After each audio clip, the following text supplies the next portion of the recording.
Le millionnaire arrogant dit à l'assistante pauvre, « Si tu traduis ce texte, que même moi je ne parviens pas à traduire, je te donne mon entreprise. » Le lendemain, c'était elle qui était déjà aux commandes.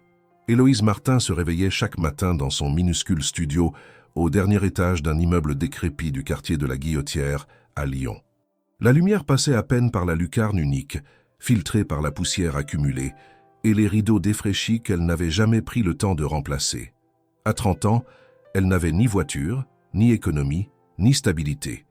Mais elle avait une volonté inébranlable et une intelligence acérée qu'aucun diplôme accroché au mur ne pouvait vraiment résumer. Après des années d'études en linguistique comparée, de petits boulots et de stages non rémunérés, elle avait décroché un poste d'assistante administrative chez Morrow Technologies, l'une des entreprises les plus puissantes du pays dans le secteur de l'intelligence artificielle. Chaque jour, elle traversait la ville avec son sac en bandoulière usée, évitant les regards, ne se plaignant jamais, parfaitement consciente qu'elle était invisible aux yeux de ceux qui prenaient les décisions. Dans l'immense bâtiment vitré de l'entreprise, elle se faufilait discrètement parmi les cadres en tailleurs impeccables et les ingénieurs pressés. Elle arrivait toujours à l'heure, accomplissait ses tâches avec rigueur et repartait sans faire de bruit. Aucun collègue ne connaissait vraiment son prénom. Pour la plupart, elle n'était qu'un visage flou derrière une montagne de dossiers ou une silhouette discrète apportant du café en réunion. Adrien Morrow, le fondateur et PDG de l'entreprise, n'avait jamais prononcé son nom. Fils d'un magnate de la technologie, il avait hérité du réseau, du capital et d'un ego à la hauteur de ses parts de marché. À 30 ans également, il incarnait l'image du dirigeant moderne. Costume sur mesure, voiture électrique haut de gamme, conférences internationales et phrases tranchantes. Il se vantait d'avoir transformé l'entreprise familiale en un empire numérique, bien qu'en réalité, il n'avait fait que prolonger les idées de son père avec plus d'arrogance et moins de vision humaine. Les rares fois où Héloïse croisait Adrien dans les couloirs, il ne la regardait pas. Il ne voyait que ceux qui portaient un badge doré ou un titre prestigieux. Pour lui, le monde se divisait entre ceux qui dirigeaient et ceux qui obéissaient, et les ponts entre ces deux sphères étaient inexistants. Il aimait l'ordre, le contrôle absolu, et méprisait toute forme d'improvisation ou d'initiative qui ne venait pas de lui. L'entreprise fonctionnait à son image. Froide, efficace, hermétique, Héloïse, cependant, observait tout. Chaque conversation à demi-mot dans l'ascenseur, chaque tableau oublié dans une salle de réunion, chaque mot mal prononcé dans un document. Elle maîtrisait 6 langues, connaissait les rouages internes mieux que certains directeurs et notait mentalement les failles que personne ne voyait. Son bureau, coincé entre la photocopieuse et une étagère bancale, était son refuge. Là, elle classait les erreurs, les oublis, les injustices. Pas pour se venger, pas encore, mais parce qu'elle croyait que comprendre le système était la première étape pour le transformer. Sa vie en dehors du travail était tout aussi discrète. Elle dînait souvent de pain et de fromage, lisait des ouvrages anciens empruntés à la bibliothèque municipale et écrivait parfois de petits essais qu'elle n'envoyait jamais. Son téléphone était obsolète, son ordinateur personnel prêt à rendre l'âme, mais elle compensait le manque de moyens par une discipline presque militaire. Elle savait qu'un jour l'opportunité surgirait, imprévisible, et qu'elle devrait être prête. Le seul moment où elle se sentait exister, c'était en lisant des textes anciens. Le soir, sous la lampe faible de son studio, elle se plongeait dans des langues mortes, des récits oubliés, des manuscrits numérisés de civilisations éteintes. Elle y trouvait un écho à sa propre condition, invisible, mais pleine de sens pour ceux qui prenaient le temps de regarder. Elle rêvait de contribuer, d'apporter quelque chose de réel, mais aucune porte ne s'ouvrait jamais. Trop qualifiée pour certains postes, trop insignifiante pour d'autres.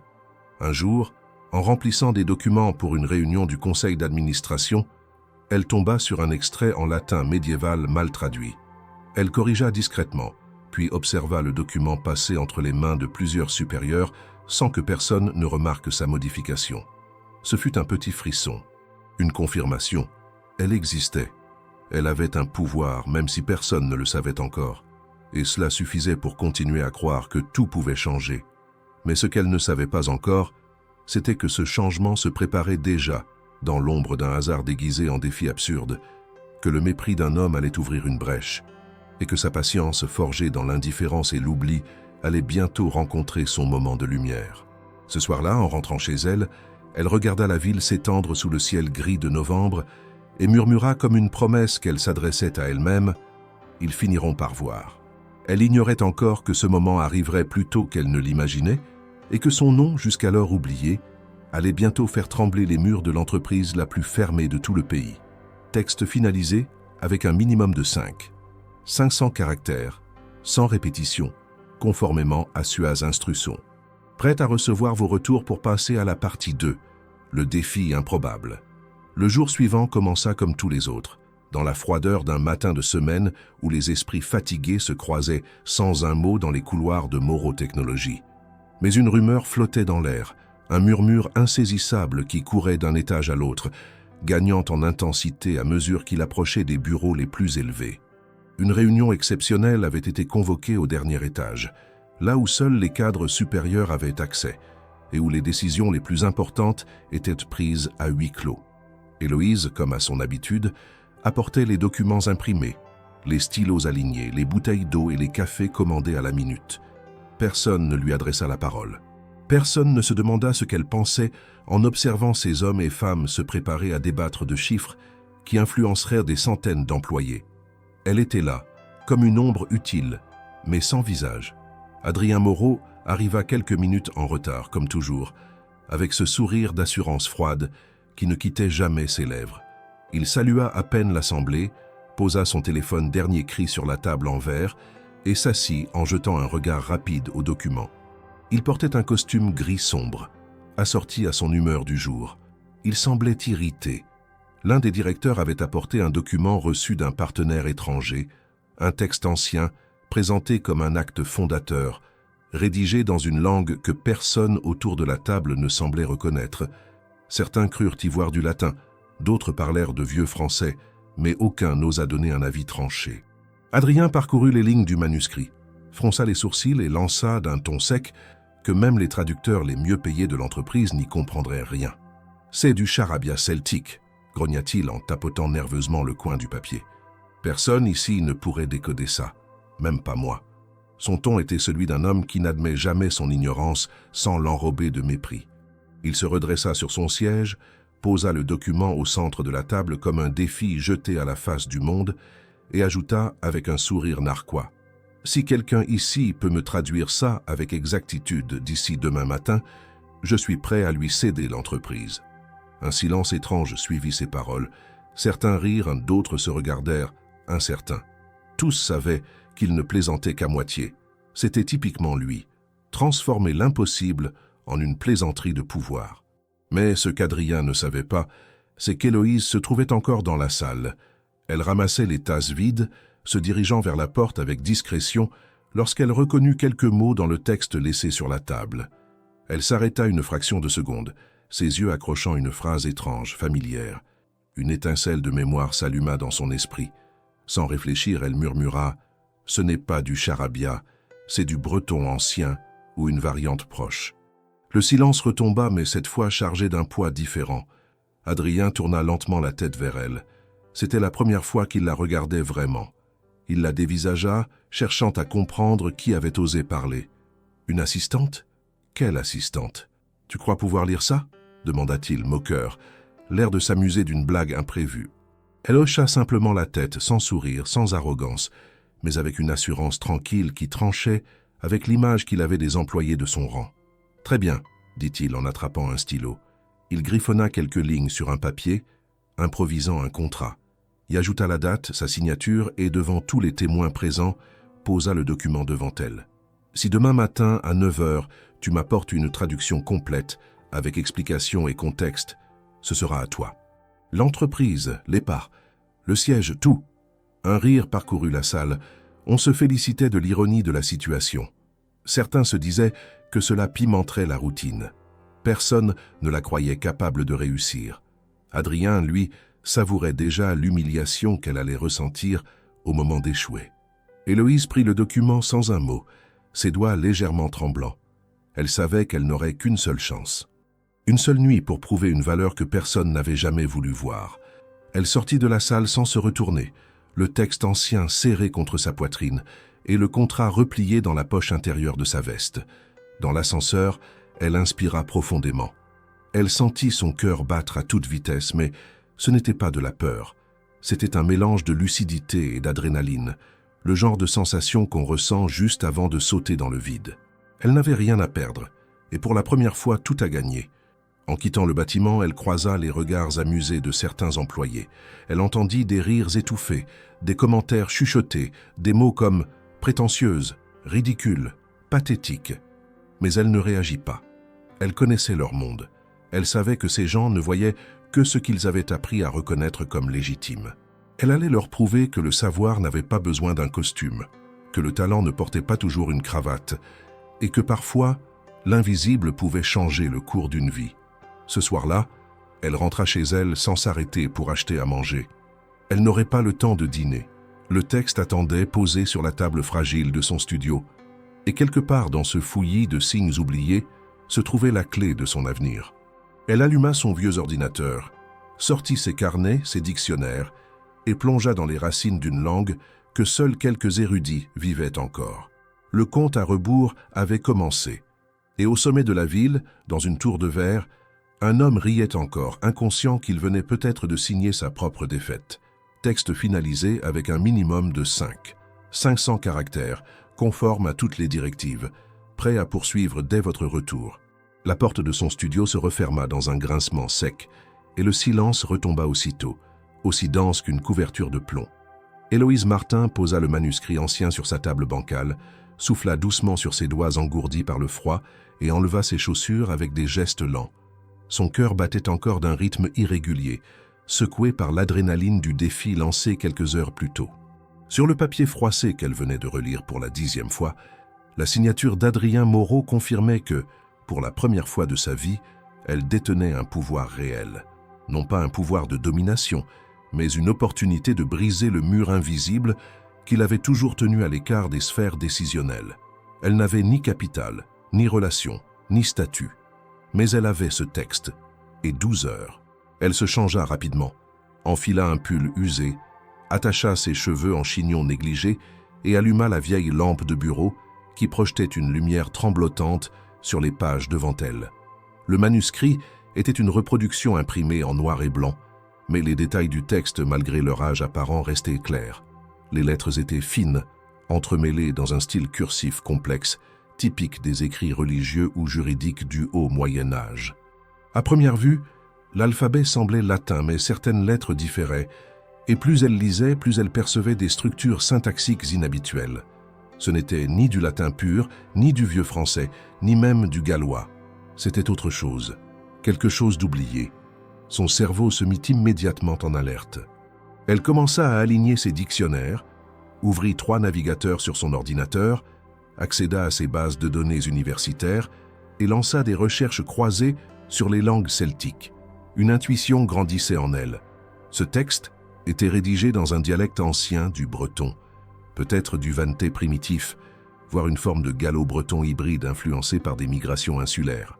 Peu de linguistes en France avaient exploré ces zones obscures, car les sources étaient rares, et la plupart des écrits s'étaient perdus au fil des siècles dans des monastères brûlés ou des bibliothèques jamais numérisées. Mais elle n'était pas une simple assistante. Elle était une passionnée des langues minoritaires. Durant son mémoire de fin d'études, elle avait étudié les mutations phonétiques dans les dialectes de Cornouailles et avait eu accès à des fragments de textes similaires. Elle se rappela soudain d'une professeure retraitée de Rennes, Madame Kervadec, qui l'avait aidée autrefois à décoder un passage en breton moyen lors d'un colloque. Ce souvenir lui donna un frisson. C'était la seule personne qu'elle connaissait capable de confirmer ses hypothèses. Elle tenta de l'appeler malgré l'heure tardive, mais tomba sur une messagerie. Elle n'insista pas. Il était 23 heures. Elle était seule. Héloïse prit une grande inspiration et plongea. Elle décortiqua le texte mot par mot, ligne par ligne. Certaines expressions étaient formulées sous forme de proverbes, avec des inversions syntaxiques dignes du vieil irlandais. Elle devait non seulement traduire, mais comprendre les intentions derrière chaque formulation. Les notes s'entassaient autour d'elle, phonèmes, racines indo-européennes, annotations historiques. Elle compara les suffixes avec ceux retrouvés dans les glossaires des manuscrits de Landvénec, consulta un forum académique allemand consacré aux langues celtiques, échangea quelques messages avec un chercheur insomniaque en Écosse qui lui confirma une hypothèse cruciale sur l'usage d'un terme désignant un pacte tribal. L'heure tournait, impitoyable. 2 heures du matin, puis 3. Son ordinateur commença à chauffer, émettant un bourdonnement inquiétant. Elle écrivit désormais à la main, enchaînant les paragraphes. Les pages se couvraient d'une écriture rapide mais lisible, avec des flèches, des corrections, des explications contextuelles. Le texte semblait être un acte de serment entre plusieurs clans, daté approximativement du IXe siècle, décrivant un accord de paix conditionné par une offrande rituelle, probablement liée à une cérémonie funéraire. Les formules employées confirmaient l'origine armoricaine, et certains mots faisaient référence à des éléments géographiques qui n'existaient plus que dans des cartes médiévales. Héloïse avait l'impression de marcher sur une corde tendue entre 2 mondes, celui du passé enfoui et celui de l'avenir qu'elle voulait façonner. Chaque mot qu'elle traduisait rapprochait un peu plus ce rêve insensé d'une réalité encore fragile. À 5 heures du matin, les premières lueurs du jour commencèrent à filtrer à travers la lucarne. Elle n'avait pas dormi. Ses yeux brûlaient. Ses doigts étaient engourdis par l'écriture. Mais elle tenait enfin une version complète, accompagnée d'une analyse linguistique d'un contexte historique et d'un glossaire étymologique. Elle ne voulait pas seulement prouver qu'elle avait compris. Elle voulait que sa maîtrise soit indiscutable. Elle relut l'ensemble 2 fois, corrigea les dernières imprécisions et rangea soigneusement le tout dans une chemise cartonnée. Elle se lava le visage à l'eau froide, enfila son manteau, mit les documents dans son sac et sortit dans la rue, encore endormie. Elle traversa Lyon à pied, trop fatiguée pour supporter les bruits du métro. Les passants matinaux ne voyaient qu'une femme aux traits tirés, avançant d'un pas déterminé. Personne ne devinait que dans ce sac reposait un travail de précision, fruit d'années de savoir silencieux. Lorsqu'elle atteignit les portes de Morrow Technologies, il était 8h40. Elle avait 20 minutes d'avance. Elle monta au dernier étage sans trembler, traversa les couloirs où les mêmes visages indifférents croisèrent les siens, puis frappa à la porte du bureau d'Adrien. Le destin ne se présentait pas toujours en grande pompe. Parfois, il avait le visage d'une femme épuisée, tenant des feuilles entre ses mains, le regard calme d'une tempête qui se prépare. Héloïse était prête, et rien de ce qu'il s'apprêtait à entendre ne serait jamais plus comme avant. Adrien Morrow, en ce matin précis, ne s'attendait à rien d'autre qu'à une comédie de mauvais goût orchestrée par une assistante en mal de reconnaissance. Il s'était réveillé comme à son habitude, dans son loft en hauteur, avec vue sur les toits modernes de la Confluence, avait pris un petit déjeuner composé d'un café noir et de 2 mails expédiés, et avait quitté son appartement sans un instant de doute quant à l'issue du petit défi lancé la veille. Dans son esprit, Héloïse n'était qu'un détail sans conséquence, une distraction momentanée, un grain de poussière sur le costume de sa toute-puissance. À son arrivée dans les bureaux luxueux du dernier étage, il fut accueilli par son assistante personnelle, avec le rapport habituel du matin, mais cette fois accompagné d'une remarque inhabituelle. La jeune femme lui indiqua, avec un froncement de sourcils, que l'assistante Martin l'attendait depuis plus de 15 minutes, avec un document à remettre en main propre. Le nom fit à peine écho dans l'esprit d'Adrien. Il mit quelques secondes à associer ce patronyme au visage discret de la veille, celui qu'il avait à peine regardé, avant de lui tendre un défi censé être ridicule. Intrigué, il fit signe qu'on la fasse entrer. Héloïse franchit le seuil de son bureau avec une posture droite, le regard ferme, les traits fatigués mais sans le moindre tremblement. Elle tendit calmement la chemise contenant la traduction, sans un mot de plus que ce qui était nécessaire. Adrien, assis dans son fauteuil, la contempla quelques secondes, comme si une telle assurance n'avait aucun sens dans la bouche d'une assistante. Il prit le document, l'ouvrit et lut les premières lignes, puis les secondes. Très vite, son expression passa de l'indifférence au scepticisme, puis à un sérieux absolu. Il lut encore, silencieusement. Le texte original était reproduit ligne à ligne, suivi de sa traduction puis d'annotations en bas de page et même d'un glossaire expliquant les choix lexicaux. Il y avait également une synthèse historique de 2 pages, retraçant les origines du dialecte identifié, des références croisées avec des sources universitaires et un tableau comparatif avec des expressions celtiques antiques. Adrien n'était pas linguiste, mais il comprenait assez bien la logique analytique pour voir que le travail n'était ni improvisé ni superficiel. Il releva les yeux, sans rien dire. Héloïse se tenait toujours là, droite, les bras croisés dans le dos, attendant une réponse. Il feuilleta les dernières pages, vérifia les annexes, puis referma lentement le dossier. « Vous n'avez pas fait ça seul, dit-il enfin, sa voix plus basse qu'à l'accoutumée. Elle soutint son regard sans détour. « Je l'ai fait seul. J'ai des contacts académiques que j'ai consultés pour confirmer certaines hypothèses, mais le travail est le mien, de la première à la dernière ligne. » Adrien, en homme habitué à garder la domination psychologique dans une conversation, sentit pour la première fois depuis longtemps qu'il perdait pied. Ce qu'il avait entre les mains n'était pas un simulacre. C'était une démonstration de compétence brute, de précision et surtout de passion. Il savait que dans ce monde, l'intelligence purement appliquée à une tâche, sans but d'ascension sociale, était rare. Et cela, il le reconnaissait malgré lui. « Je vais faire vérifier ça », dit-il en se levant brusquement. « Ce sera tout pour l'instant. » Héloïse hocha simplement la tête et sortit sans ajouter un mot. Elle n'attendait pas d'approbation. Elle avait livré ce qu'on lui avait demandé, dans les termes du contrat. Le reste ne dépendait plus d'elle. À peine la porte refermée, Adrien composa un numéro sur son téléphone personnel et demanda qu'un comité de 3 linguistes indépendants soit réuni dans l'heure, tous spécialisés en langues anciennes, de préférence avec des compétences en celtique et en paléographie. Il voulait une évaluation rapide mais précise du document. Il leur transmit par voie numérique l'intégralité de la traduction d'Héloïse et leur donna 2 heures. À ses yeux, cela suffirait pour démonter les éventuelles failles d'un travail d'amateur. Mais les réponses qu'il reçut à peine 90 minutes plus tard le laissèrent sans voix. Le premier expert, un professeur à la retraite de l'université de Brest, déclara que le niveau d'analyse était impressionnant, presque académique, et que la pertinence des rapprochements linguistiques indiquait une maîtrise réelle des structures de base du breton ancien. Le second, un chercheur belge, déclara qu'il n'avait jamais vu une analyse aussi complète venant d'une source non universitaire.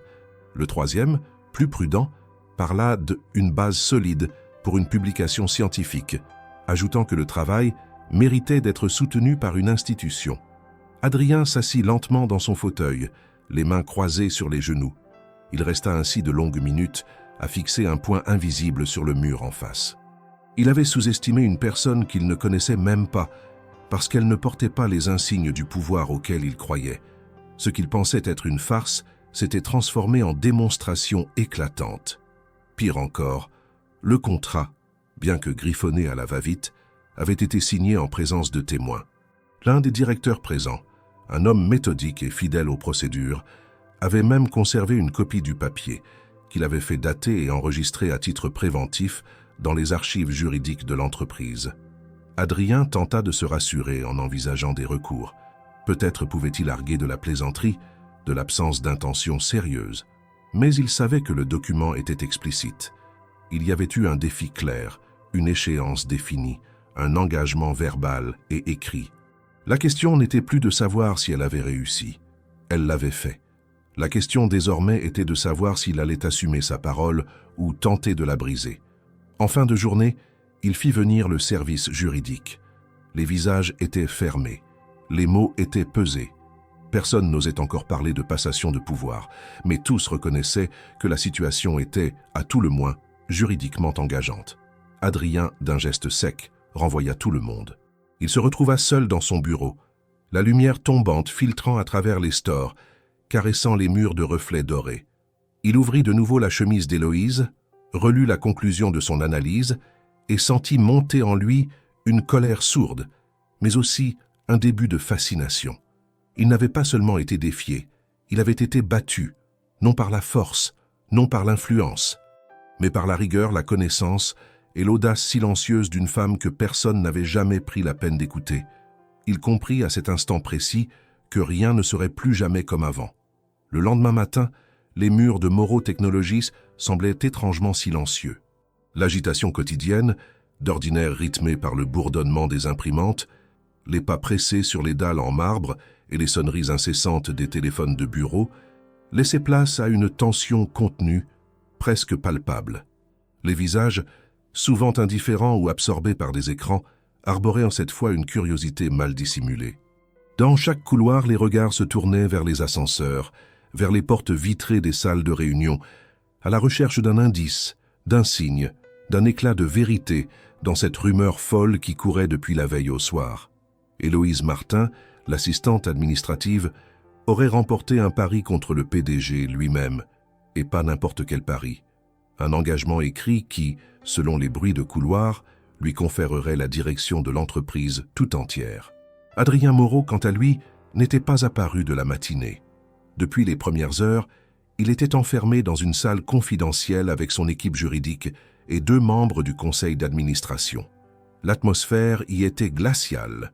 Le contrat, rédigé la veille dans un élan d'arrogance, avait été remis aux avocats de l'entreprise. Il portait sa signature, la date et surtout des termes clairs et explicites. Le document stipulait que si mademoiselle Héloïse Martin présente dans un délai de 24 heures une traduction complète, précise et contextualisée du document remis, la totalité de la structure de direction de Moreau Technologies lui sera transférée, y compris l'ensemble des responsabilités exécutives afférentes.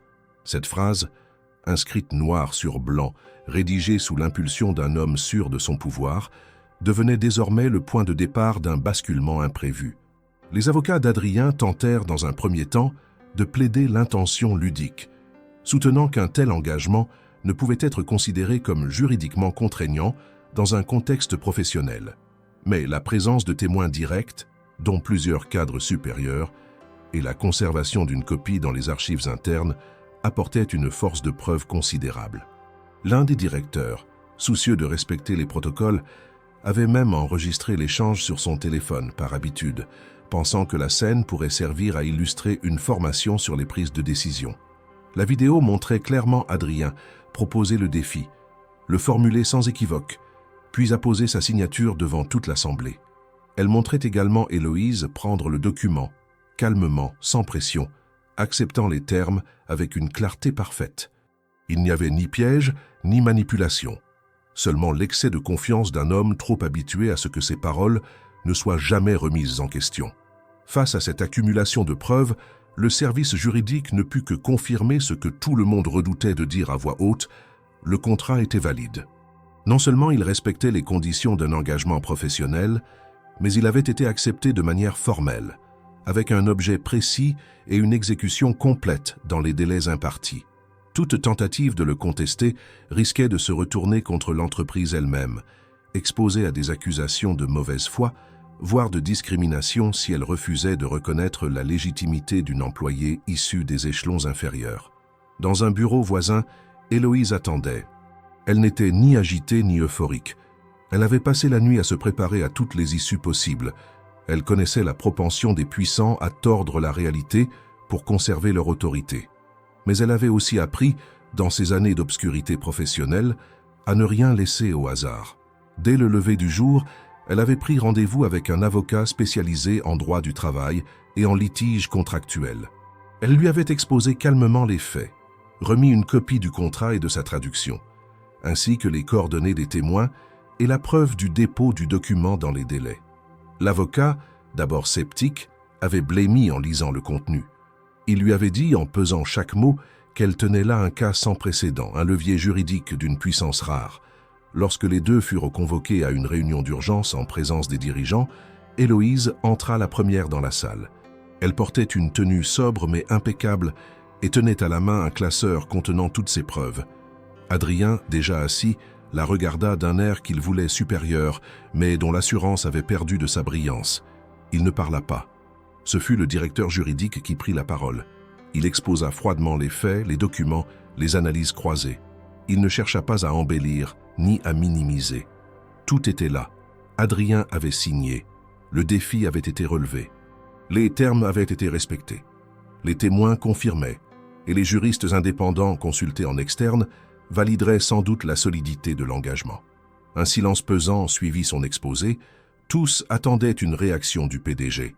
Mais Adrien, les yeux rivés sur le contrat qu'il avait lui-même écrit à la hâte, resta muet. Héloïse alors parla. Non pour exiger ni pour triompher, mais pour rappeler que ce document n'était pas seulement un défi intellectuel. C'était une métaphore de tout ce que représentait son parcours, le mépris qu'elle avait subi, l'invisibilité dans laquelle on l'avait enfermée et la croyance persistante qu'une assistante n'avait rien à offrir au sommet. Elle déclara calmement qu'elle ne réclamait pas l'entreprise comme un trophée, mais comme un espace à réinventer, un système à reconstruire où la compétence primerait sur le statut. Ce discours simple mais profondément juste ébranla même ceux qui, la veille encore, riaient dans leur coin.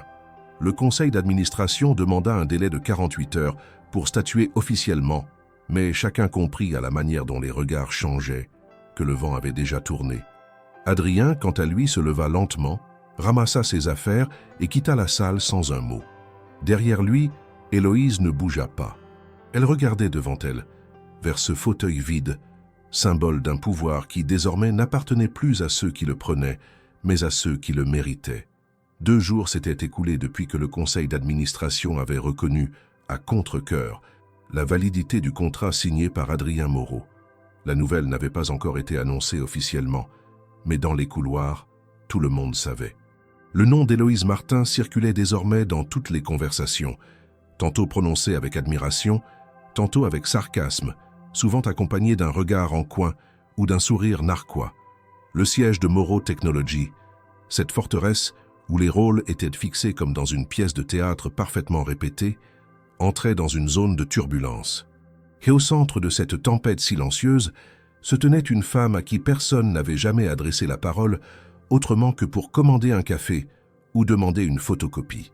Les premières manifestations de résistance furent subtiles, presque imperceptibles.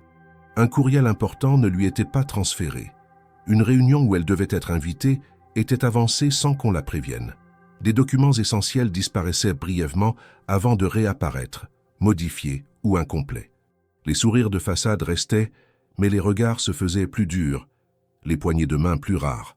Au sein de la direction, certains cadres tentaient de gagner du temps, espérant une annulation de dernière minute, une procédure juridique capable de renverser la situation.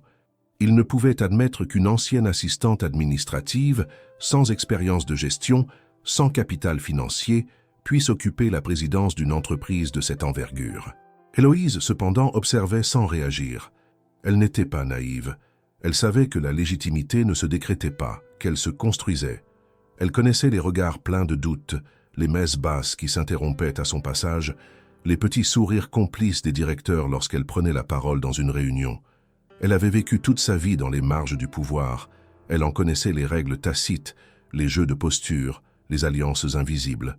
Et pourtant, elle refusait de céder à la colère ou à l'humiliation. Elle avança méthodiquement comme elle l'avait toujours fait. Elle demanda à consulter les rapports annuels, les audits internes, les contrats en cours. Elle exigea les comptes rendus stratégiques, les plans de développement, les projets suspendus. Et très vite, elle comprit que derrière les murs de verre et les discours lissés, l'entreprise souffrait d'un mal plus profond. Des projets innovants avaient été écartés sans justification, des talents internes ignorés, des idées étouffées sous prétexte qu'elles venaient des mauvais échelons.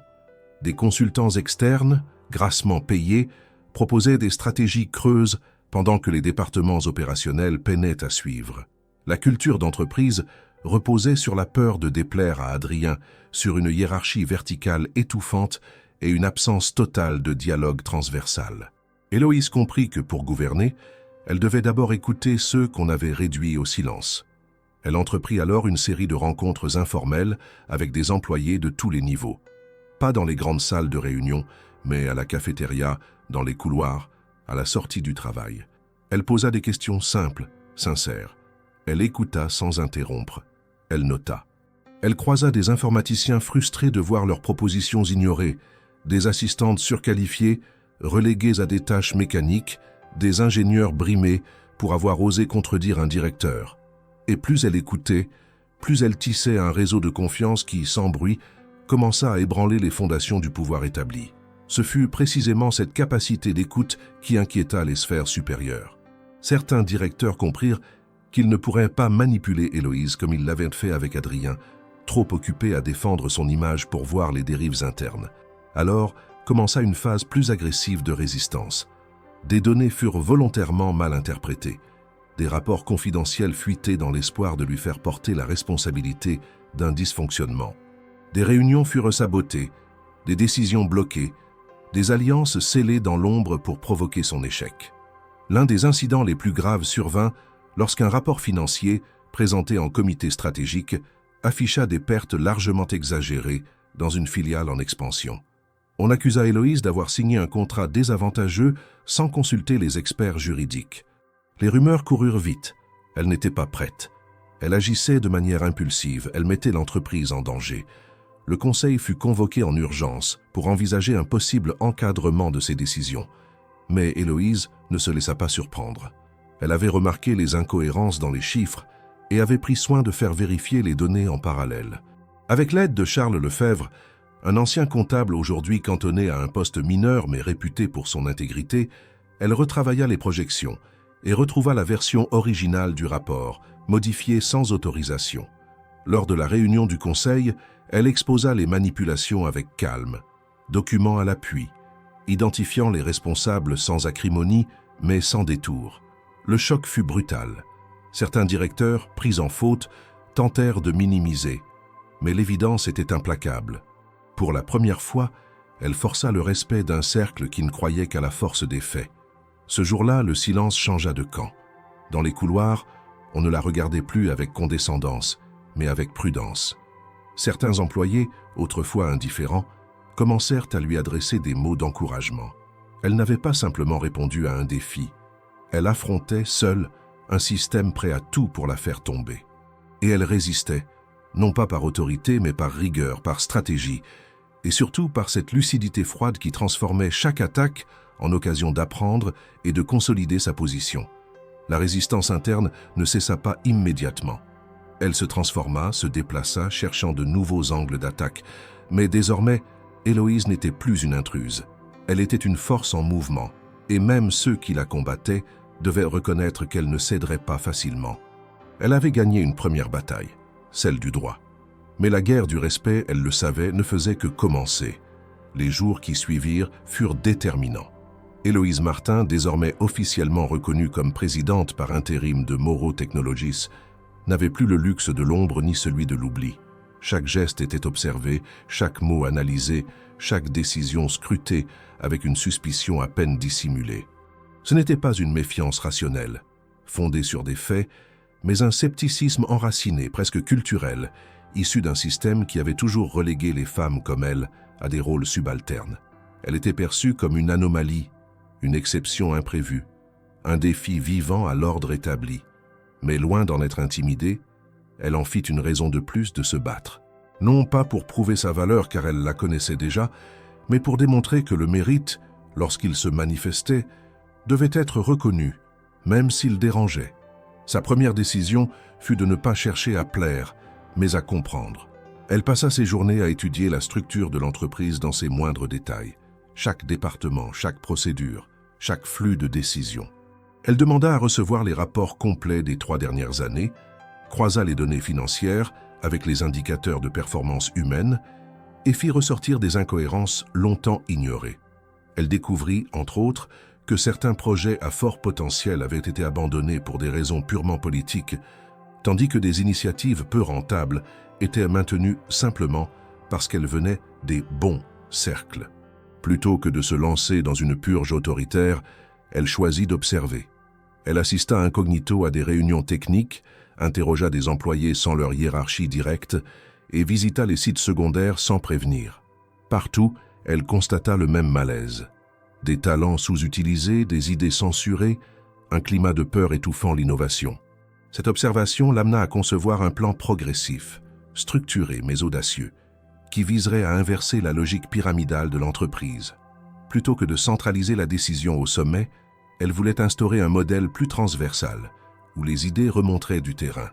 Ce changement de paradigme ne fut pas accueilli avec enthousiasme par tous.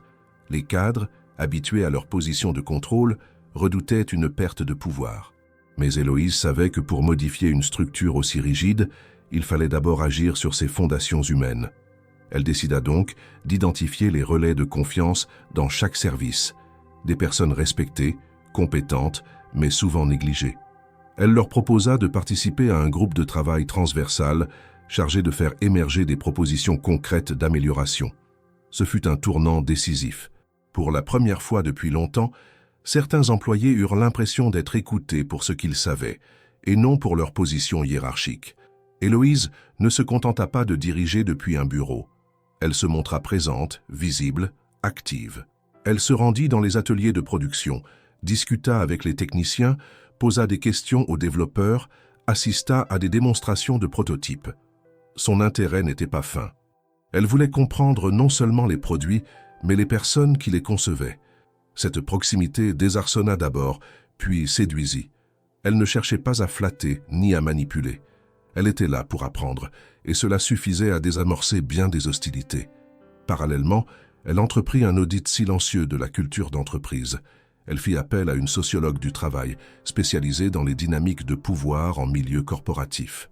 Ensemble, elles mirent en évidence les mécanismes invisibles qui verrouillaient la créativité et favorisaient l'immobilisme.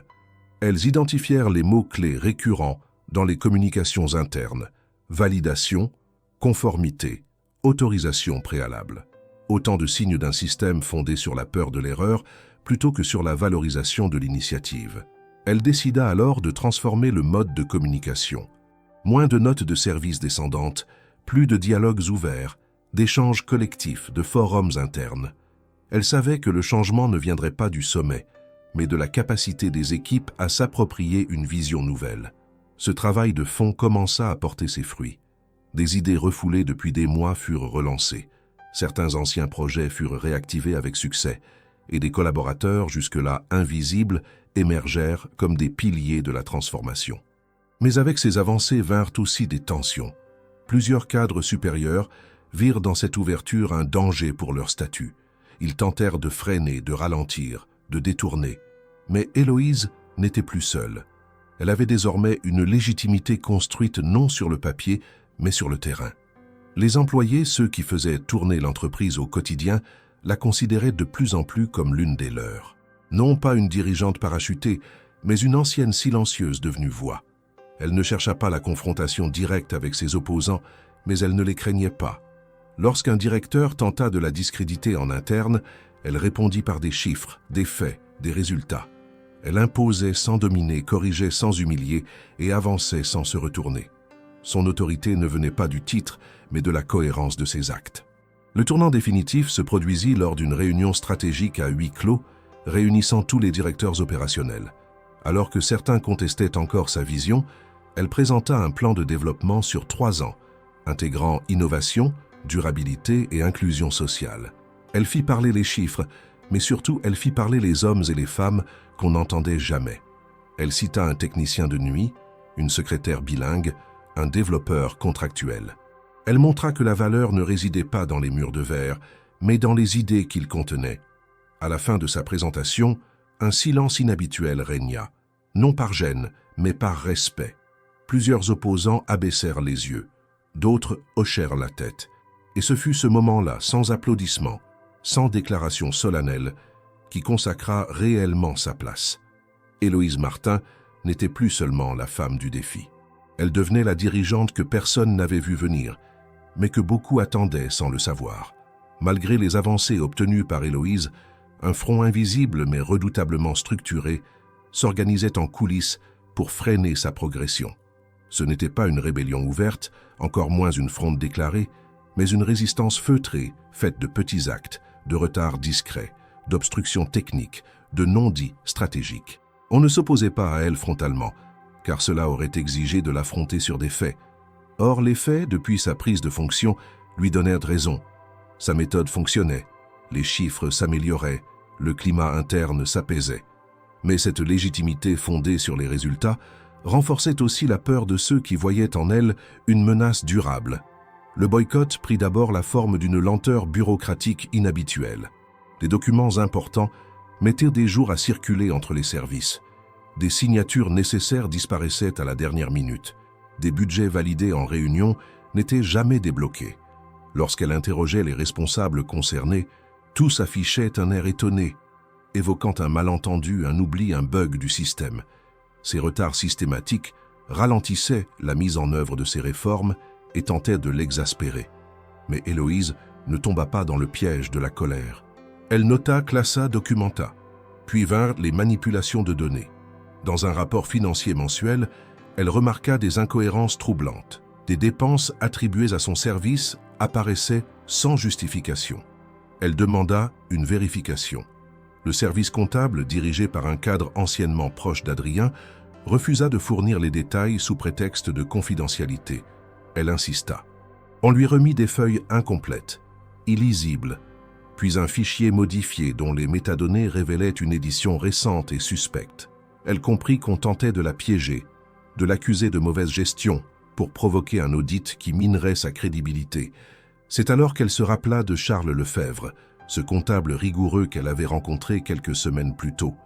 Mis à l'écart du service central à cause de sa droiture excessive, il occupait un poste sans pouvoir, mais continuait de surveiller discrètement les mouvements financiers. Elle le convoqua discrètement dans son bureau, lui exposa ses doutes, lui montra les documents suspects. En moins d'une heure, il confirma ses soupçons.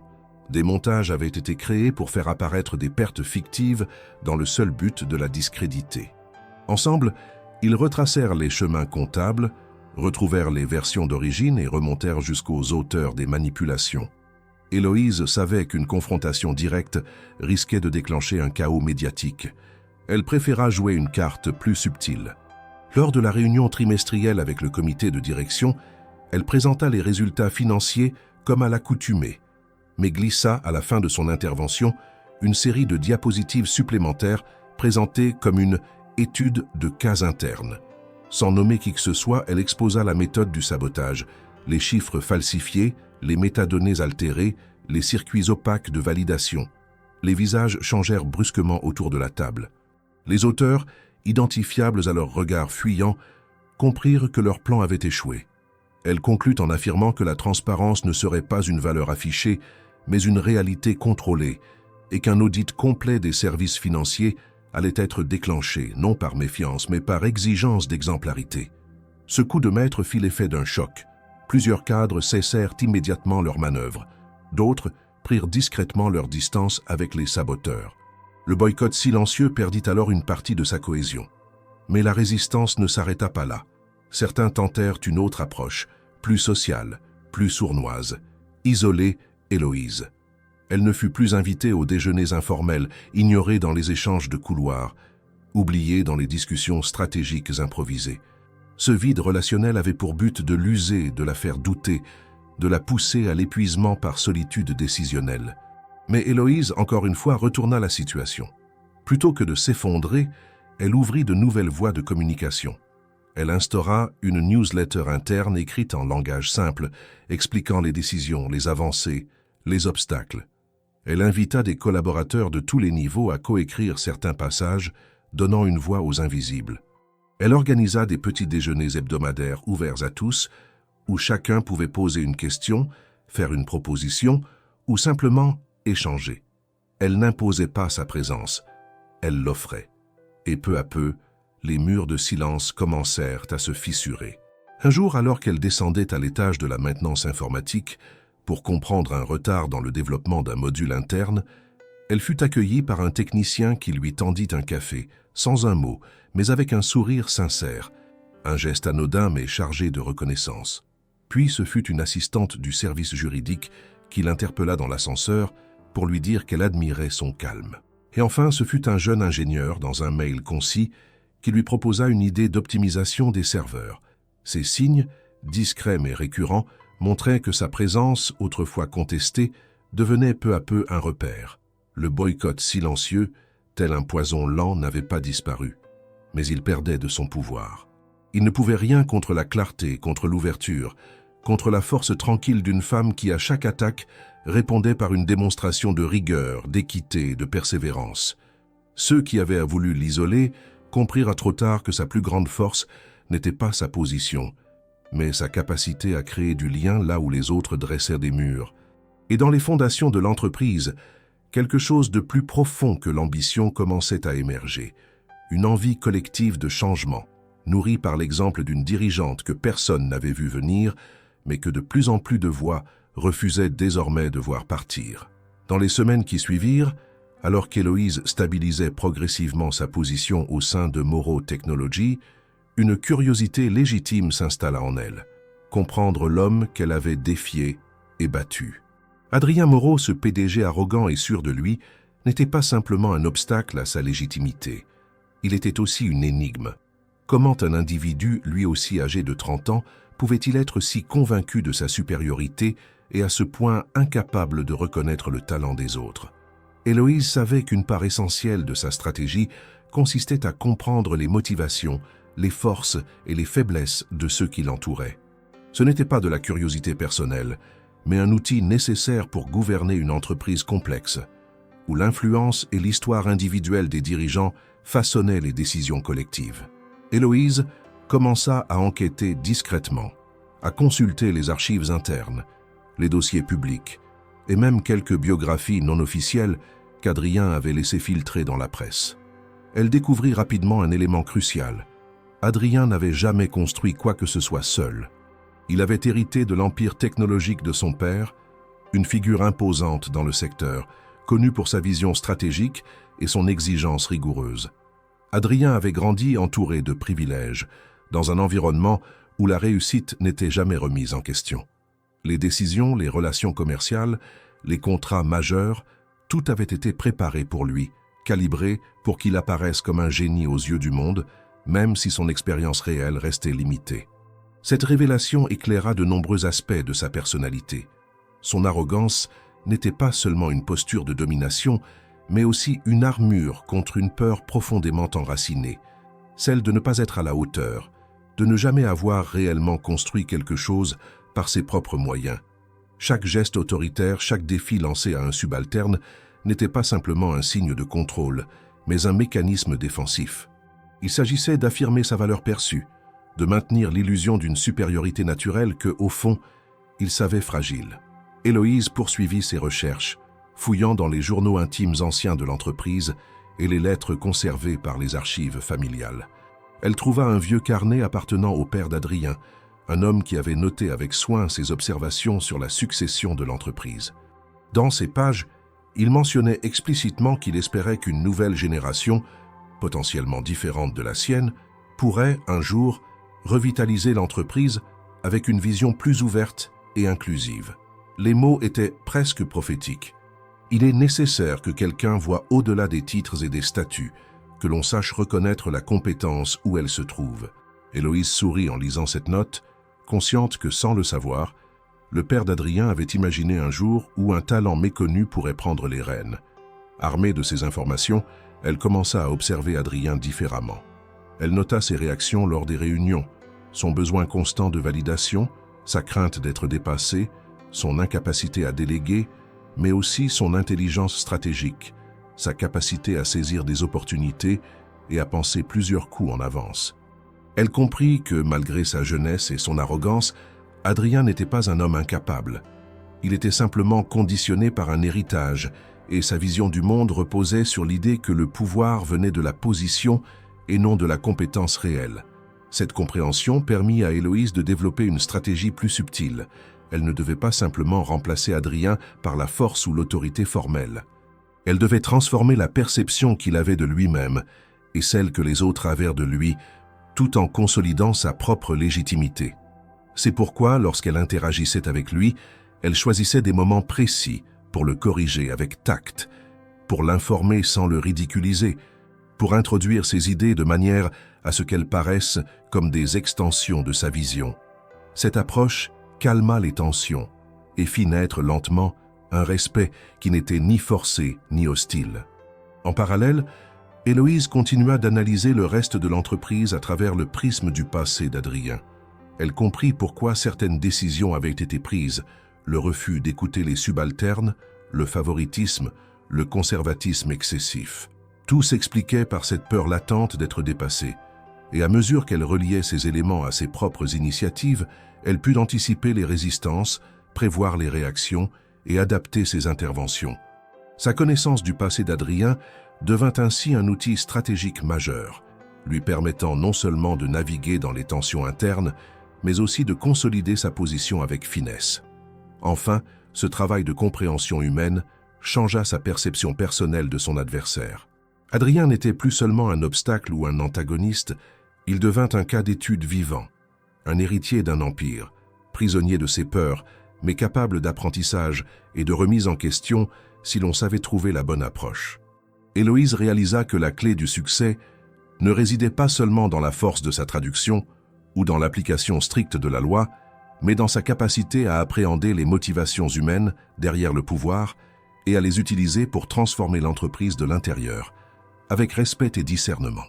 Ainsi, alors qu'elle continuait à asseoir son autorité sur Morrow Technologies, elle se préparait à une phase décisive, le moment où la confrontation finale avec Adrien ne serait plus un jeu de défis intellectuels, mais un face-à-face stratégique où la vision et la compétence l'emporteraient sur l'héritage et l'arrogance. Les fondations étaient posées, la compréhension complète du passé était acquise, et Héloïse se sentait prête à franchir ce dernier seuil vers la véritable légitimité. Le grand auditorium de Morrow Technologies était inhabituellement rempli ce matin-là. Tous les employés, des ingénieurs aux secrétaires, des développeurs aux directeurs, s'étaient rassemblés pour un événement interne exceptionnel, une réunion générale qui allait déterminer l'avenir immédiat de l'entreprise. La tension était palpable, les murmures circulaient, mêlant excitation, inquiétude et curiosité. Chacun savait que la confrontation entre Héloïse Martin et Adrien Morrow serait le point culminant d'un affrontement silencieux qui avait duré des semaines. Les regards convergèrent vers la scène où deux personnages, aux parcours et aux visions radicalement différents, allaient se mesurer sans artifice ni détour. Adrien entra le premier, vêtu de son costume gris sombre impeccable, avec ce sourire habituel qui, pour la première fois, semblait légèrement tendu. Son pas était sûr, mais son regard trahissait une incertitude inhabituelle. Depuis que le contrat avait été validé et que le succès de la traduction d'Héloïse avait été reconnu, il avait passé des heures à revoir chaque document, à peser chaque possibilité, à envisager tous les recours possibles pour maintenir son autorité. Mais au fond de lui, il savait qu'il ne pouvait plus se fier uniquement à sa position hiérarchique. Chaque action d'Héloïse avait été méticuleusement calculée, chaque initiative soutenue par des résultats irréfutables. Il était désormais confronté à la réalité. Il devait négocier avec quelqu'un qui avait prouvé sa compétence de manière indiscutable. Héloïse arriva peu après, sobre et concentrée. Son allure trahissait la fatigue des semaines intenses, mais son regard était clair, ferme et déterminé. Elle n'était pas venue pour provoquer Adrien ni pour l'humilier, mais pour présenter une vision de l'entreprise qui dépassait le conflit personnel et qui reposait sur une logique pragmatique et inclusive. Ses pas étaient mesurés, ses gestes précis, et à chaque personne qu'elle croisait, elle adressait un sourire ou un mot aimable, rappelant que le leadership n'était pas seulement une affaire de pouvoir, mais aussi de relations humaines. Lorsque la réunion débuta, Adrien prit la parole le premier. Il tenta de rappeler son ancien rôle, d'exposer ses arguments sur l'expérience et la continuité stratégique, mais sa voix, bien que ferme, manquait de conviction. Chaque phrase qu'il prononçait semblait peser lourd sur sa conscience. Il voyait l'attention des employés glisser vers Héloïse, notant leur écoute attentive, leur engagement silencieux. Les applaudissements qu'il espérait ne vinrent pas. Au contraire, ses mots furent accueillis par un silence respectueux mais critique. Il comprit que le terrain avait changé. Puis Héloïse prit la parole. Elle s'adressa à l'ensemble de l'assemblée avec une voix calme mais assurée, posée sur un rythme qui captait l'attention sans jamais l'agresser. Elle commença par rappeler les fondements de l'entreprise, son potentiel et ses défis. Elle exposa ensuite une analyse claire des processus internes, des failles identifiées et des axes d'amélioration. Chaque point était illustré par des données concrètes, des exemples précis et des témoignages anonymes d'employés de différents services. Elle montra comment les projets suspendus pouvaient être relancés, comment les talents internes pouvaient être valorisés, et comment la culture d'entreprise pouvait évoluer vers un modèle plus transparent et collaboratif. Héloïse poursuivit en présentant un plan de restructuration stratégique sur 3 ans, articulé autour de 4 piliers: l'innovation, l'efficacité opérationnelle, l'inclusion des collaborateurs et la responsabilisation. Elle expliqua que chaque département aurait une autonomie mesurée, que les initiatives seraient évaluées sur leur impact concret et que le mérite individuel primerait sur les titres ou l'ancienneté. À mesure qu'elle détaillait sa vision, les employés s'animaient. Les regards autrefois sceptiques se transformaient en attention soutenue. Les murmures de doute se muaient en acquiescement silencieux. Elle n'avait pas besoin de démontrer son autorité par l'intimidation. Elle la consolidait par la clarté, la compétence et la vision. Adrien, de son côté, commençait à perdre son assurance. Ses tentatives d'interruption ou de commentaires critiques se heurtaient à la précision des données et à la logique implacable des propositions d'Héloïse. Il comprit que sa stratégie habituelle, l'intimidation et le contrôle, ne fonctionnerait plus. Chaque objection qu'il soulevait trouvait une réponse documentée, argumentée et surtout acceptée par l'audience. La dynamique avait changé. L'attention des employés n'était plus pour le PDG, mais pour celle qui venait de démontrer sa maîtrise et sa capacité à transformer l'entreprise. Puis vint le moment décisif. Héloïse aborda la question du futur rôle de la direction. Elle expliqua qu'Adrien pourrait continuer à contribuer, mais d'une manière différente, orientée vers le mentorat, la réflexion stratégique et la liaison avec des partenaires externes. Elle fit preuve d'un respect indiscutable, mais fixa clairement les limites de son autorité. Les employés comprirent alors que le pouvoir exécutif était désormais entre les mains d'Héloïse, mais que cette transition ne signifiait pas une exclusion ni une humiliation, mais une réorganisation constructive. À la fin de son intervention, un silence vibrant régna quelques secondes avant que les applaudissements ne s'élèvent, d'abord timidement, puis de plus en plus fort, jusqu'à remplir la salle d'une reconnaissance unanime. Adrien sentit un vent nouveau balayer l'assemblée. Ces mots n'avaient plus de poids. Pour la première fois, il comprit que sa supériorité hiérarchique était insuffisante face à l'évidence. Héloïse possédait la vision, les compétences et la légitimité morale que lui-même n'avait jamais cultivée. Cet affrontement final ne fut pas marqué par la confrontation brutale ou la révolte. Il fut un duel de compétences, de préparation et de vision. Les employés ne virent pas un conflit entre deux personnes, mais une démonstration éclatante que la compétence et l'intégrité peuvent renverser la hiérarchie traditionnelle. Héloïse sortit de cette réunion non seulement victorieuse, mais déjà en train de poser les jalons d'une entreprise transformée, où le respect et l'efficacité primeront sur l'arrogance et l'héritage. Les regards qu'elle croisa à la sortie n'étaient plus ceux de la crainte ou de l'indifférence, mais de confiance. Et pour la première fois, Adrien réalisa pleinement l'ampleur de sa défaite. Non pas une défaite de pouvoir, mais une défaite face à la compétence, à la vision et à l'audace silencieuse d'une femme qu'il avait sous-estimée tout au long de sa vie. Après la réunion générale, un calme étrange s'installa dans les bureaux de Moreau Technologies.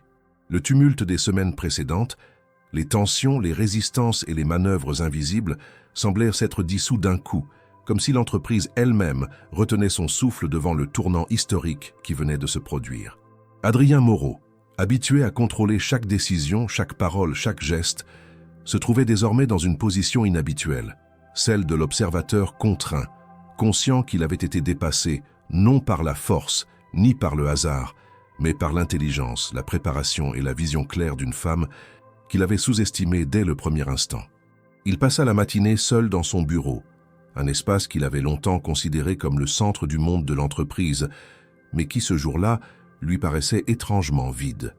Ses pensées s'entrechoquaient, oscillant entre le déni et la reconnaissance, entre la fierté blessée et l'admiration qu'il n'osait encore formuler. Il relut le document que lui avait remis Héloïse, cette traduction parfaite accompagnée de notes explicatives et d'analyses contextuelles. Il observa les détails, chaque annotation, chaque référence historique, et réalisa avec une acuité nouvelle l'ampleur du travail accompli. Ce n'était pas simplement la traduction d'un texte ancien, c'était la démonstration d'une compétence rare, d'une discipline méthodique et d'une vision stratégique qui dépassait largement ses propres limites. Adrien savait qu'il devait agir, mais il était incapable de formuler une objection qui tienne. Tout ce qu'il avait essayé, les contestations internes, les retards administratifs, les tentatives de sabotage, avaient échoué. Héloïse avait anticipé chaque mouvement, contrôlé chaque détail, et s'était imposée par l'efficacité et la clarté de sa stratégie. Même les experts juridiques, consultés pour évaluer le contrat, confirmaient son irréfutabilité. Il n'y avait plus de recours légitime, plus de manœuvres possibles pour reprendre le contrôle sans compromettre l'image et la stabilité de l'entreprise. C'est alors qu'il prit une décision radicale, inhabituel pour quelqu'un de son caractère. Il convoqua Héloïse dans son bureau, demandant à la secrétaire de préparer la salle pour une rencontre formelle. Lorsqu'elle entra, son regard était calme, son port assuré. Adrien la fit asseoir face à lui, sur l'une des chaises en cuir, tandis qu'il prenait place derrière son bureau, comme pour maintenir un semblant d'autorité. Mais cette posture, plus que jamais, paraissait désormais symbolique. Adrien sentit la distance qui s'était creusée entre eux, non une distance de pouvoir, mais de reconnaissance. « Héloïse, dit-il d'une voix basse, mesurée, que l'on n'aurait jamais entendu de lui dans un cadre ordinaire. Je n'avais pas prévu que cela irait aussi loin. J'ai sous-estimé votre travail, votre maîtrise du texte, votre analyse et surtout votre vision pour cette entreprise. C'est plus que ce que j'aurais pu imaginer. Vous m'avez battu avec intelligence, pas avec la force, mais avec la clarté et la compétence. » Héloïse l'écouta sans interrompre.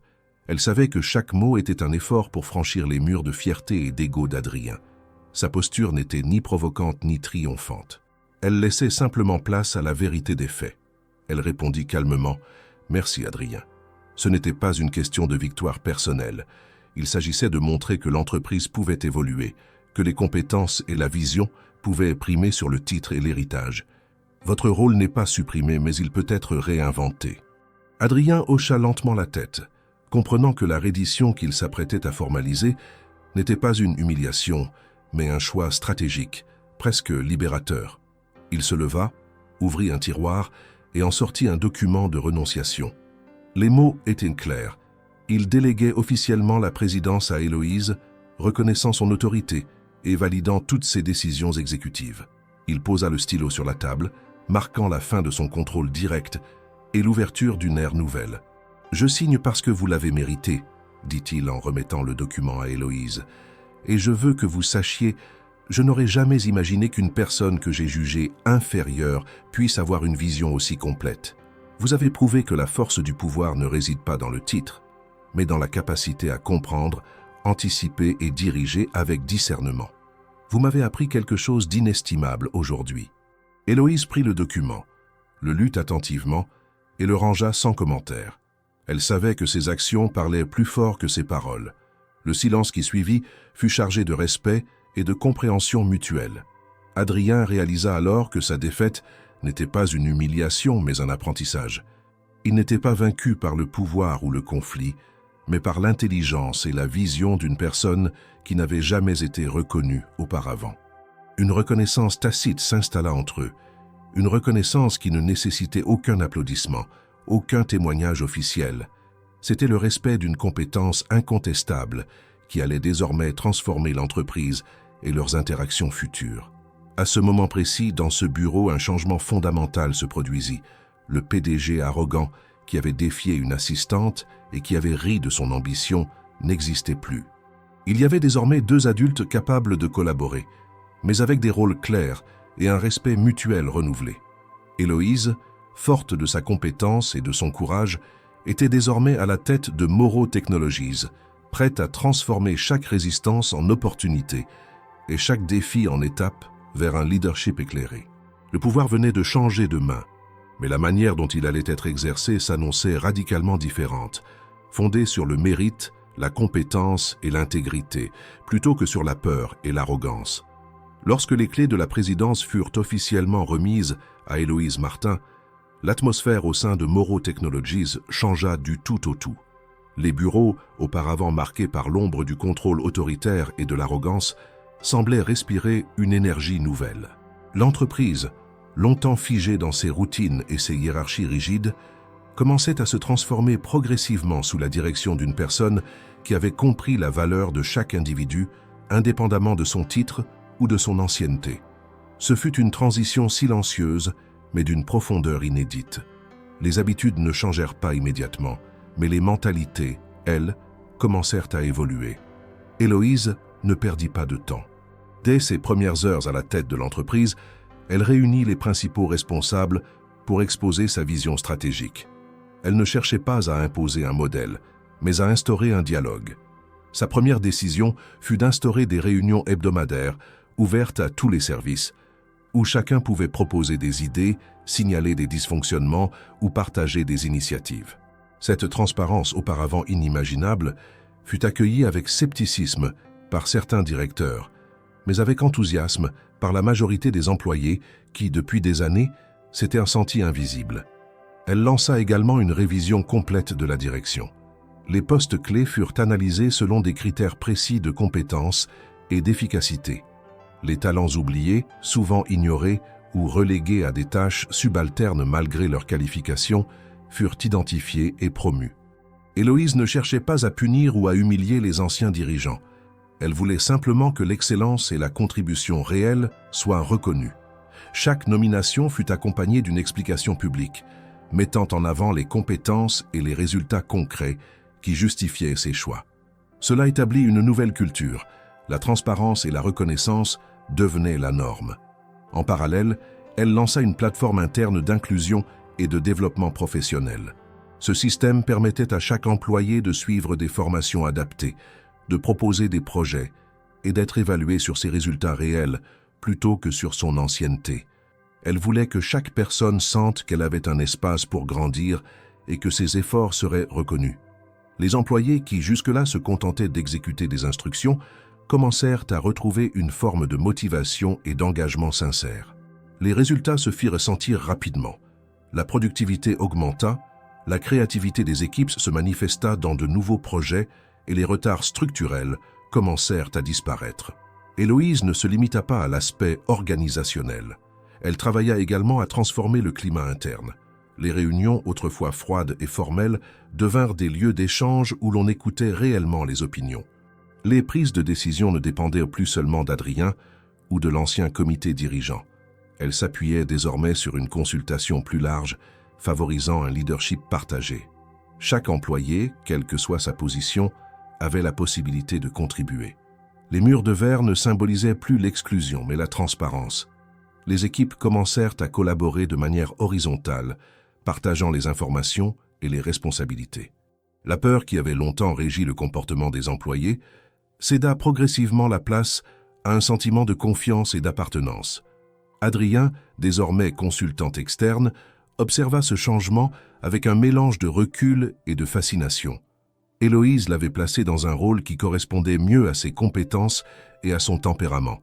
Conseiller, mentor, mais sans contrôle direct sur les décisions quotidiennes.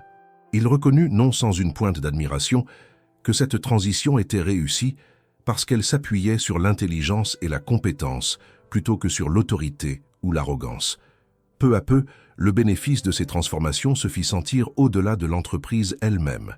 La réputation de Moro Technologies changea dans le secteur. L'entreprise était désormais perçue comme innovante, efficace, mais aussi juste et respectueuse des talents de chacun. Les partenaires externes, les clients et les investisseurs remarquèrent la nouvelle dynamique. Les anciens collaborateurs, autrefois frustrés ou négligés, devinrent les ambassadeurs de cette transformation, fiers de contribuer à un projet qui reconnaissait enfin leurs valeurs réelles. Chaque mesure prise par Héloïse renforçait une idée simple mais puissante. Le vrai leadership ne réside pas dans la peur ou le contrôle, mais dans la capacité à créer un environnement où chacun peut exprimer son potentiel. L'entreprise, qui avait été un symbole de rigidité et d'arrogance, devenait un exemple d'innovation et d'inclusion. Les initiatives, autrefois freinées par la hiérarchie, pouvaient désormais voir le jour et prospérer. Les employés remarquèrent un changement subtil mais profond dans l'attitude d'Héloïse. Elle écoutait attentivement, posait des questions précises, répondait aux préoccupations sans jugement et célébrait les succès collectifs. Les anciens conflits, les rivalités et les jalousies commencèrent à s'apaiser. Les réunions, désormais marquées par la collaboration plutôt que la compétition, devinrent productives et motivantes. La communication s'améliora à tous les niveaux, et l'entreprise développa un climat où l'initiative individuelle était encouragée et valorisée. Ainsi, la transition n'était pas seulement formelle ou symbolique, elle était culturelle, stratégique et profondément humaine. Héloïse Martin avait réussi à transformer Moro Technologies en une organisation capable de prospérer grâce à la compétence et à la collaboration, plutôt que par la peur et la hiérarchie rigide. Elle avait ouvert la voie à une nouvelle ère, où chaque employé pouvait sentir que sa voix comptait et que ses contributions avaient un impact réel. l'entreprise entière semblait respirer différemment, prête à affronter les défis futurs avec une force collective renouvelée et une confiance retrouvée dans l'intelligence et la créativité de chacun. À travers cette transformation, Héloïse ne se contentait pas de diriger. Elle redéfinissait ce que signifiait être un leader et la manière dont une entreprise pouvait prospérer, en mettant le talent et le mérite au centre de ses valeurs. Quelques mois après avoir pris la présidence de Morrow Technology, Héloïse Martin se trouvait dans son bureau, une pièce baignée par la lumière douce du matin filtrée par les stores. La vue sur Lyon, avec ses toits de tuiles et ses immeubles modernes, semblait refléter la transformation silencieuse de l'entreprise elle-même. Les semaines passées avaient été intenses, exigeantes et parfois épuisantes, mais chaque décision, chaque initiative, chaque dialogue mené avait contribué à installer une nouvelle dynamique, celle d'une entreprise fondée sur le mérite, le respect et la compétence, plutôt que sur l'arrogance ou l'héritage familial. Héloïse avait découvert que le véritable pouvoir ne résidait pas dans un fauteuil ou dans un titre prestigieux, mais dans la capacité de comprendre, d'écouter et de mobiliser les talents de chacun. Elle avait transformé Morrow Technologies de manière profonde et subtile. Les anciens mécanismes de domination avaient été remplacés par un modèle participatif. Chaque département avait sa voix, chaque employé pouvait contribuer à l'innovation, et la hiérarchie verticale qui avait longtemps étouffé les initiatives laissait désormais place à une gouvernance plus horizontale et transparente. Les réunions, jadis marquées par la compétition et la peur, devenirent des espaces d'échange et de co-création. Les succès étaient à célébrer collectivement et les échecs analysés pour en tirer des leçons plutôt que pour blâmer. Dans ce contexte, Adrien Morrow réapparut dans la vie de l'entreprise, mais sous un nouveau rôle, consultant externe et mentor pour les projets innovants et les partenariats stratégiques. Il n'était plus le PDG omnipotent, mais son expérience et son savoir-faire restaient précieux pour l'entreprise. Lors de leur première rencontre dans ce cadre nouveau, la tension des débuts avait disparu. Ils s'assirent dans le bureau d'Héloïse, un espace redevenu ouvert et accueillant, et échangèrent avec la simplicité et la franchise d'anciens partenaires de travail, non plus dans un rapport de force, mais dans une relation d'égal à égal. « Vous avez complètement transformé l'entreprise, » dit Adrien, sa voix empreinte de sincérité. « Je n'avais jamais imaginé qu'une personne que j'avais jugée si inexpérimentée pourrait non seulement réussir, mais faire évoluer tout le système. Vous m'avez montré ce que signifie le leadership véritable. » Héloïse hocha la tête, reconnaissant la valeur de ses mots, mais restant concentrée sur sa vision. « Le pouvoir ne vient pas du titre, Adrien. Il vient de la capacité à écouter, à comprendre et à mobiliser ce que chacun peut apporter. Les résultats sont le fruit d'un travail collectif et non de l'ego ou de la domination. » Ils discutèrent des projets en cours, des défis à venir et des opportunités d'innovation. Adrien proposa des idées. Héloïse les intégra et les transforma en plans concrets. Pour la première fois, le travail entre eux n'était plus marqué par la rivalité ou la peur, mais par la complémentarité et la collaboration. Leur dialogue était fluide, fondé sur la confiance mutuelle et le respect des compétences de l'autre. Dans l'entreprise, les effets de cette transformation se faisaient sentir partout. Les employés, longtemps habitués à l'arrogance et à la hiérarchie rigide, commençaient à adopter de nouvelles habitudes de travail. Les initiatives personnelles étaient encouragées et valorisées, et la motivation interne, jusqu'alors étouffée par la peur, renaissait. Les talents ignorés depuis des années prenaient confiance et contribuaient activement à l'innovation. L'atmosphère changeait progressivement. Les interactions étaient marquées par la coopération, l'écoute et un engagement authentique dans la réussite collective. Héloïse installa également un système de mentorat interne et d'accompagnement pour les jeunes talents, afin de créer un pipeline de compétences capable de soutenir la croissance et l'évolution de l'entreprise sur le long terme. Chaque employé pouvait ainsi bénéficier de conseils, de formations et de retours constructifs. Les anciens responsables qui avaient résisté à son ascension furent intégrés dans ce modèle de mentorat, non pour les punir, mais pour utiliser leur expérience à bon escient et transformer leur expertise en outil de développement pour les équipes. La philosophie qu'elle instaura devint un exemple au sein du secteur. La réussite d'une entreprise ne dépendait pas seulement des décisions financières ou stratégiques, mais de la manière dont elle traitait ses collaborateurs et valorisait le potentiel de chacun. Les projets les plus ambitieux et innovants purent enfin voir le jour, car l'énergie des employés n'était plus utilisée à naviguer dans les luttes de pouvoir, mais à créer et à produire. La culture de l'entreprise avait changé. Elle était désormais fondée sur la confiance, la compétence et la coopération, et non sur la peur ou la hiérarchie.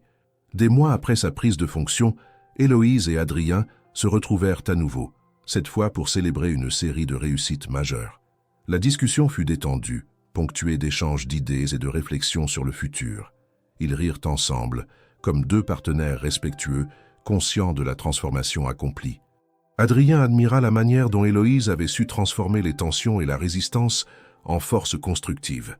Elle lui avait montré que le pouvoir véritable n'était pas un monopole réservé à ceux qui le possédaient, mais un outil au service de la réussite collective. Sur le mur principal de l'entreprise, une phrase désormais visible de tous rappelait le principe fondamental de cette nouvelle ère. Ici, le talent et le courage valent plus que tout héritage. Chaque employé pouvait la lire et s'en inspirer.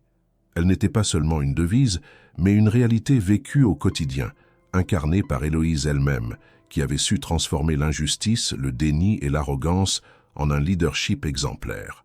L'entreprise entière respirait un nouveau souffle, et la direction qu'elle prenait n'était plus seulement économique, mais humaine. Le vrai pouvoir, comprit chacun ce jour-là, résidait dans la capacité à écouter, à valoriser et à guider avec respect, intelligence et détermination.